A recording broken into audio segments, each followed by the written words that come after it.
Selamlar arkadaşlar, merhabalar. Şimdi size KTM Duke 250'yi anlatacağım. Bu motorun incelemesi internette hiç yok. Paso Hintliler incelemiş. Ben almadan önce dünya kadar video izledim Hintçe ve hiçbir şey anlamadım yani doğru düzgün. O yüzden sizlere bunu anlatacağım. Şimdi öncelikle şunu söylemek istiyorum. Benim bundan evvel bir tane CV 250 arım vardı. Yani motora başladığım motorun. Onu 45.000 kilometre kullandım bir sene içerisinde. Dolayısıyla o motoru çok iyi tanıyorum. Ve buradaki anlatımlarımda CV 250 R'la kıyaslayacağım. CV 250 R'dan sonra da 14.000 kilometre CV 1000 R kullandım. Tekrardan 250 cc'ye döndüm. Gayet de iyi bir şey yaptığımı düşünüyorum. Şimdi gelin size diğer detayları diğer videolarımda izleyebilirsiniz aslında. Normalde de bir araba kanalı. Arabalar hakkında şeyler yapıyorum. Bir tane i20'nim var. Onun için beni takip eden arkadaşlardan da özür diliyorum. Varsa tanıdığınız motorla meraklı arkadaşlarınız onlara yönlendirebilirsiniz. Şimdiden teşekkürler. Rıdvan arkadaşım bana yardımcı oluyor sağ olsun çekim için. Ona uğradığımda şey yapayım dedim. Şimdi ben size parça parça motor üzerindeki detayları anlatacağım. Yani kendi görüşüme göre. Öncelikle motorun tasarımından bahsedelim. Motorun tasarımı dışarıdan baktığımızda gayet güzel.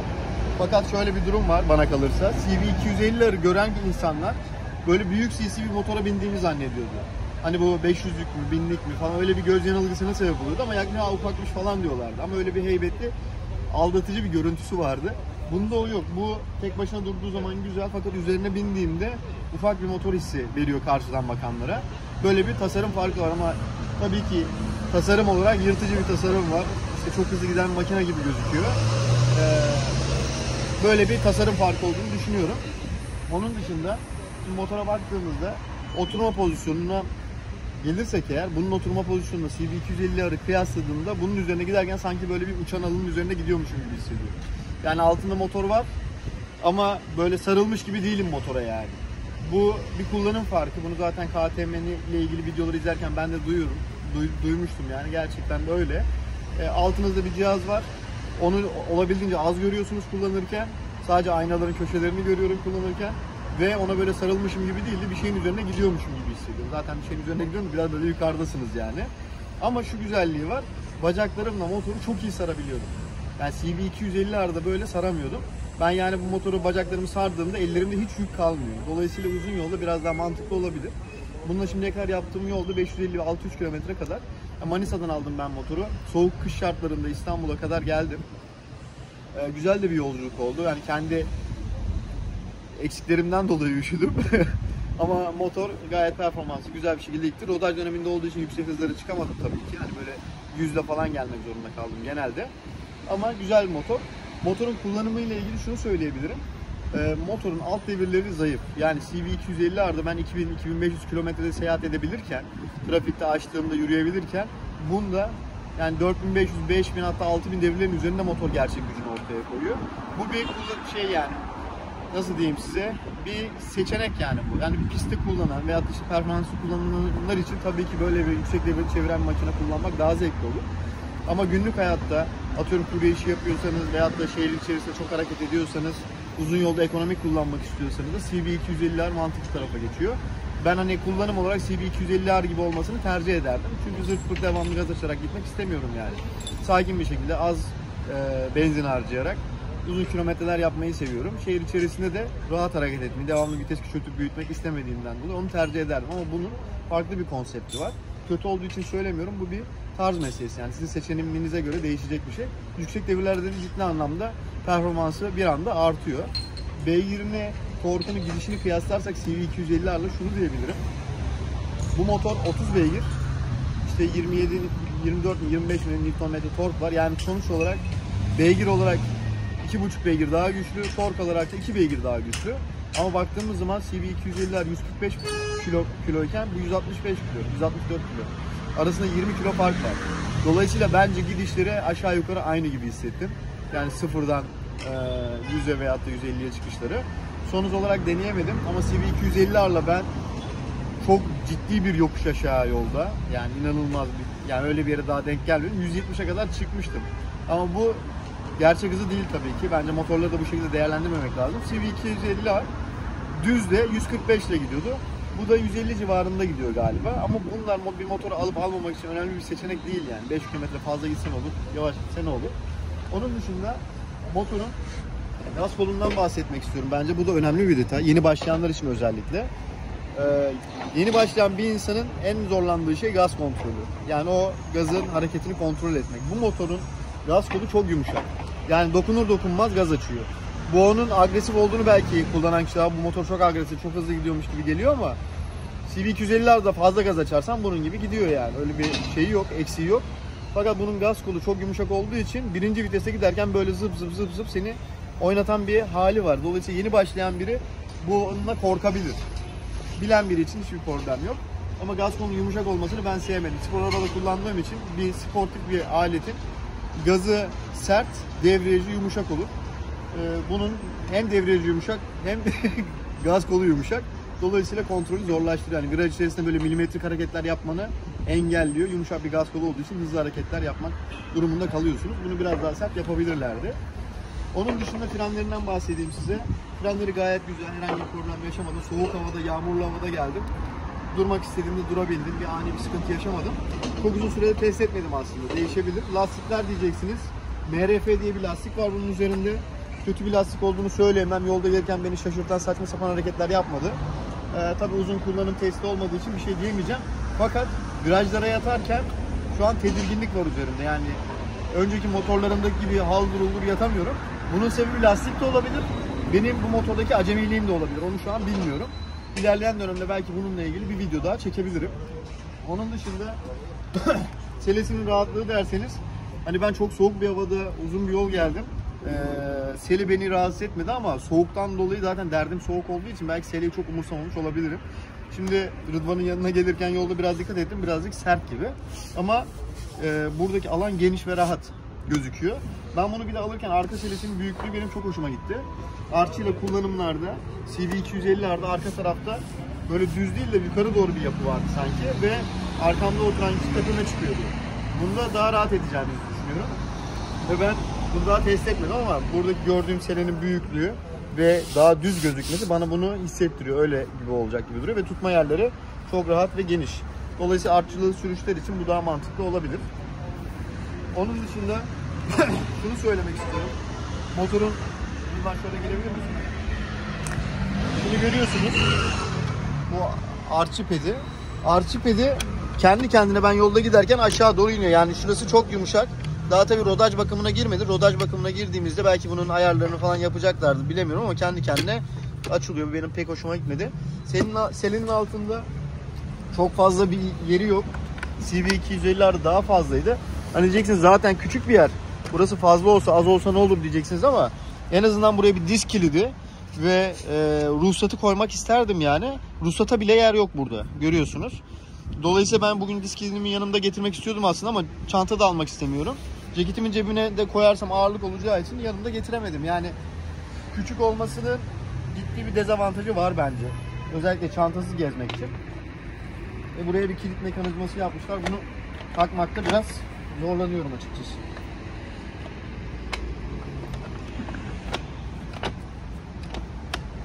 Tamam, takıldı. Biraz zorlandık. Şimdi gelelim ekrana. Yani ben bu motoru niye tercih ettim? CV250'ler yine alabilir miydim? Alabilirdim. İkinci el de alabilirdim. Hatta eski motorumu buldum internette.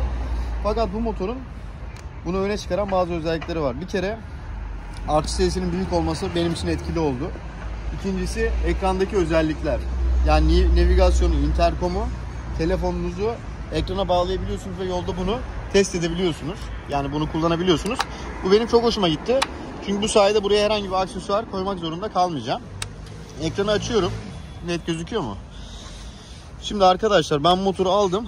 Bunun ekranda şöyle bir problem var. Şimdi bir kere beni bir çeker misin?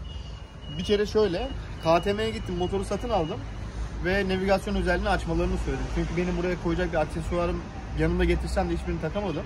Onu da birazdan anlatacağım. Ve navigasyonu ekranda görürsem bana çok büyük avantaj olacaktı. Yani telefonumu falan çıkarmak zorunda kalmadan sadece yönleri de gösterse bana yardımcı olacak diye açtırmak istedim ama yaklaşık 1 saat falan uğraştılar. Ekrana navigasyonu bir türlü getiremediler. Ben size şimdi onu nasıl getireceğini de öğrendiğim için anlatacağım. Bu size büyük kolaylık oldu. İnternette de hiçbir yerde yok. O yüzden o bölümde bekleyin. Navigasyonu nasıl ekrana yansıtacağınızı anlatacağım. İnanın servisi falan da aradılar. Serviste de buna bir çözüm bulamadılar ve şey dediler yani ekrana bir güncelleme gelecek, ondan sonra düzelecek falan. Halbuki çalışıyor. Ekranda dediğim gibi bayağı bir süre uğraştılar. Ekrandaki navigasyonu ekrana getiremediler. Fakat ben onu bir şekilde keşfettim. Şimdi ekranda görüyorsunuz, burada devir saati var. İşte yakıt göstergesi, odometre, efendime söyleyeyim şeyin açık olup olmadığı, ABS'nin, arka ABS'nin açık olup olmadığı yazıyor. Bir de şurada şöyle bir ekran var. Burası ana ekranımız. Şu gördüğünüz çerçeve favoriler. Bu favorileri içeriden seçiyorsunuz. Birçok seçeneğin içerisinden seçtiğiniz şeyler buraya geliyor.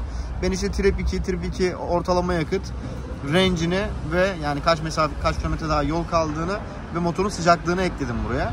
Şimdi burada şuradaki navigasyon tuşunu da göster. Güzel bir tuş takımı var. Burada sağ yapıyorsunuz ve menü bölümüne giriyorsunuz. Buradan da geri çıkıyorsunuz. Şu yukarı aşağı olan oklara da şeyler ekleyebiliyorsunuz. Favori ekleyebiliyorsunuz. Yine ekrana gelelim. Ben şimdi buraya geldiğimde yukarı bağladığımda audio player yani telefonumdaki YouTube müzik uygulamasını buradan açıp devam edebiliyorum. Aşağı bastığımda da Trip 2 menüsünün gelmesini istedim. Şimdi geri çıkıyorum. İçeri giriyorum. İçeri girdiğimizde ABS bölüm var. Bu kadar detaylı anlatan olmadığı için anlatıyorum size. Road ve Supermoto diye şekiller var.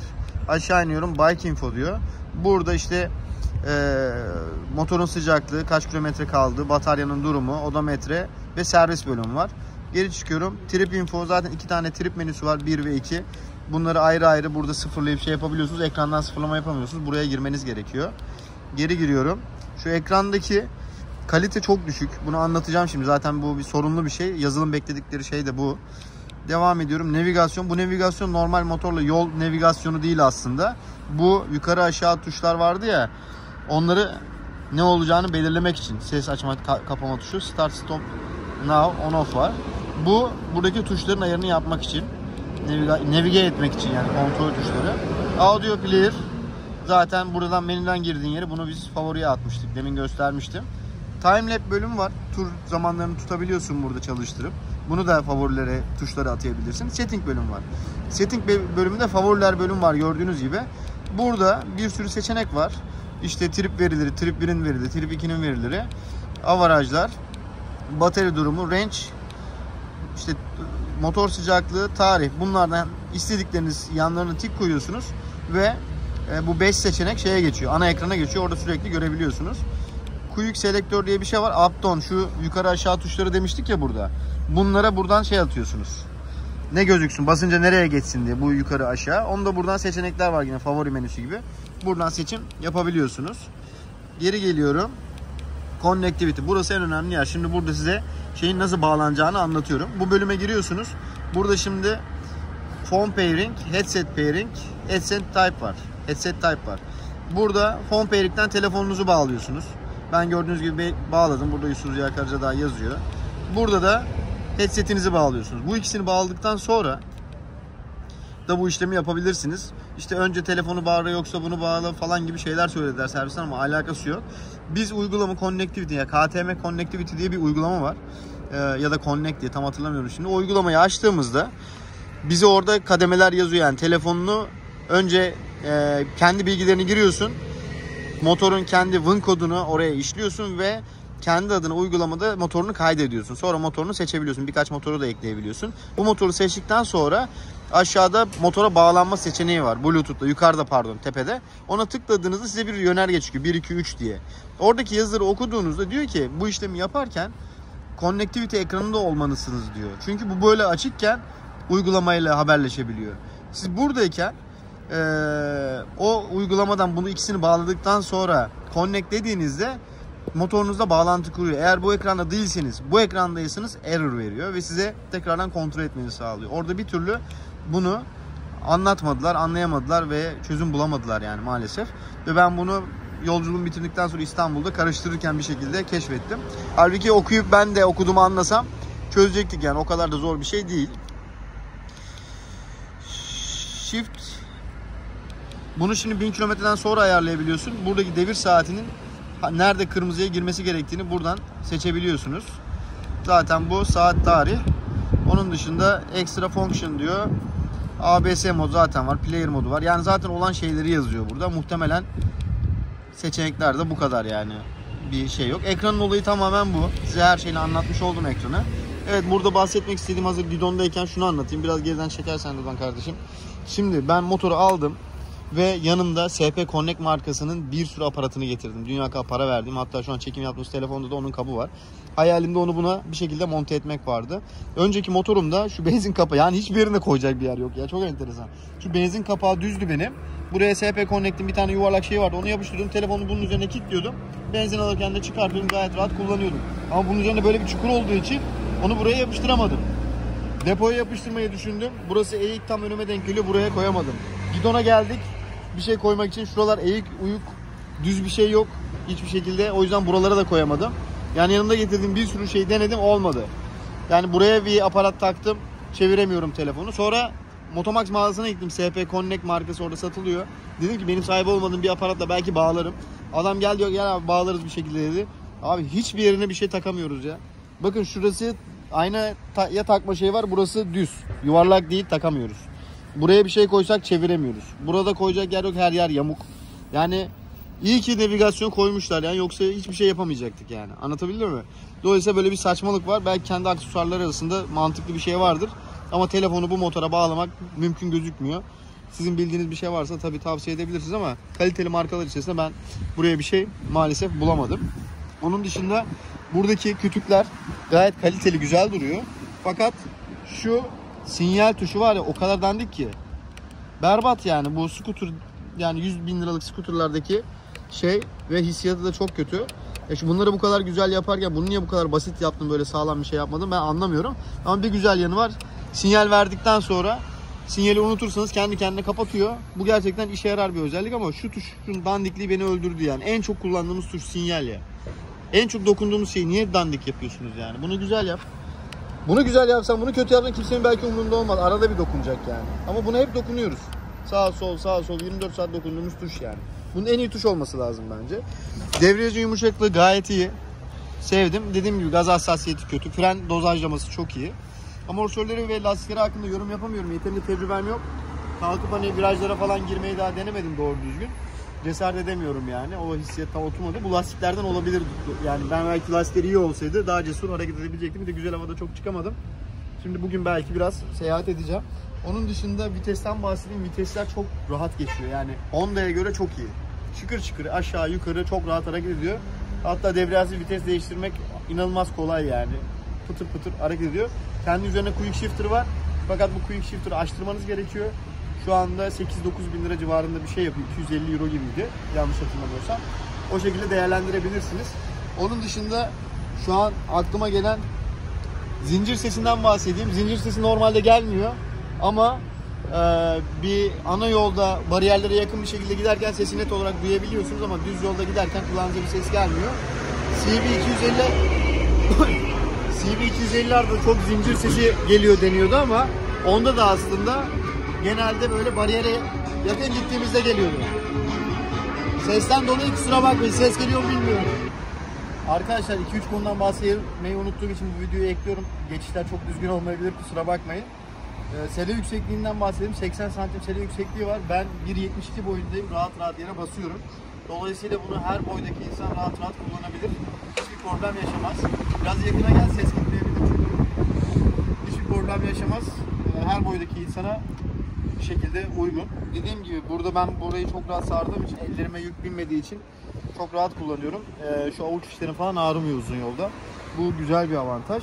Onun dışında fardan bahsedelim. Burada gördüğünüz gibi tetik mekanizmasına far koymuşlar. Gayet güzel. Selektör yapıyor. Farları da gayet iyi gösteriyor. Ciddi bir karanlıkta ben bununla yol aldım. Böyle yayvan bir şekilde yolu aydınlatıyor. Selektörü tam ortaya hedef alıyor. Güzel bir selektör yapısı var. Aynalar. Evet, bir de aynalardan bahsedelim. Aynalar nasıl gösteriyor? Aynalar kolumu, yani nasıl diyeyim size, %75'i gözüküyor, %25'i kolunuz gibi düşünebilirsiniz. Güzel bir ayna açısı var ama benim boyuma, benim kalıbıma göre böyle. Belki başkalarına fark edebilir. Yani çok böyle kafamı oynatmak zorunda kalmıyorum. Yani aynaları fena değil, güzel. Evet. Evet arkadaşlar, şimdi biraz mola verdim. Neler eksik kalmış diye düşündüm. Öncelikle şu maşayı göstereyim size. Bakın bu moşa sanki bütün bir parçaymış da yarısını bize vermişler gibi duruyor. Yani sanki üzerine bir kapak varmış da eklememişiz gibi duruyor. Bu Hintlilerin videolarında sanırım şuradaki vidalara takılan Bir parça var burada saçma sapan duruyor. Ne işe yaradığını ben de bilmiyorum. Gidince servise soracağım neymiş diye. Bu bir garip duruyor yani. Çok hoşuma gitmedi. Ve şimdi fark ettim yani. Alırken hiç görmemiştim yani böyle bir durumu. Onun dışında egzoz sesinden bahsedeyim size. Egzoz sesi şöyle. Ayağa kalkabilirsin. Egzoz sesi şöyle. Ben şimdi hep düşük devirlerde kullandığım için motorun egzozu ısındıktan sonra nasıl bir ses çıkartıyor bilmiyorum ama CB250'lerin sesi inanılmaz iyiydi. Yüksek devirli böyle bir 5 dakika falan kullandığım zaman dip devirlerde hatta çatlama patlama sesleri de geliyordu yani. O yüzden çok seviyordum motoru ısındığında. Bunda şu an egzoz sesinden güzel bir keyif alamadım. Yani böyle bir tar çalışıyor. Değişik bir chopper motorlar gibi çalışıyor yani bence. Şimdi bir açayım size bir dinleyin.